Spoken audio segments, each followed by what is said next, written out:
Hello friends, welcome to Tamil Mom Portfolio. Jyoti CNC Automation Limited IPO January 11 close ஆக போகுது. இந்த IPOவில் நான் apply பண்ணுறேனா இல்லையா அப்படின்ற என்னுடைய ஃபைனல் டேஷனை நான் உங்களோட ஷேர் பண்ணிக்கிறேன். ஃபர்ஸ்ட் கிரே மார்க்கெட் ப்ரீமியம் அப்படின்னு பார்த்தோன்னா 28% ப்ரீமியமில் கிரே மார்க்கெட்டில் ட்ரேட் ஆகிட்டுருக்கு.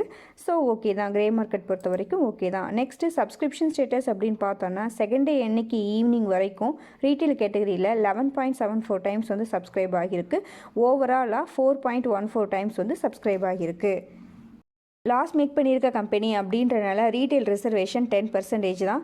டோட்டல் இஷ்யூ சைஸ் 1000 கோடி, அதில் 10% அப்படின்னா 100 கோடி தான். ஸோ அதனால தான் ரீட்டைல் கேட்டகரியில் 11.74 டைம்ஸ் வந்து ஓவர் சப்ஸ்கிரைப் ஆகியிருக்க மாதிரி தெரியுது.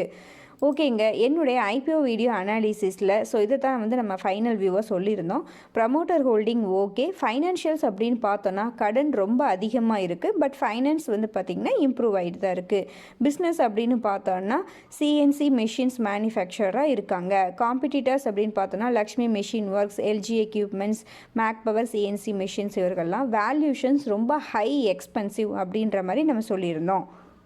நெக்ஸ்ட்டு என்னுடைய ஃபைனல் வியூவாக ஐபிஓ வீடியோ அனாலிசிஸில் நான் இதை தான் வந்து சொல்லியிருந்தேன். வேல்யூஷன் ரொம்ப ஹையாக இருக்குது அப்படின்றனால இப்போ இருக்க மார்க்கெட் கண்டிஷனுக்கு நான் அப்ளை பண்ணலை அப்படின்ற மாதிரி.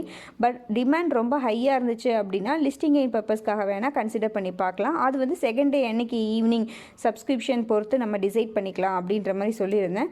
ஸோ இன்றைக்கி வந்து நான் அப்ளை பண்ண வேண்டாம் அப்படின்ற மாதிரி டிசைட் பண்ணியிருக்கேன்.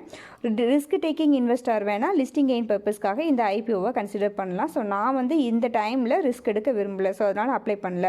நீங்கள் அந்த ஐபிஓவில் அப்ளை பண்ணுறீங்களா இல்லையா அப்படின்றத நம்மளுடைய கமெண்ட்டில் சொல்லுங்கள். எல்லாருமே ரீட் பண்ணி தெரிஞ்சுக்கலாம்.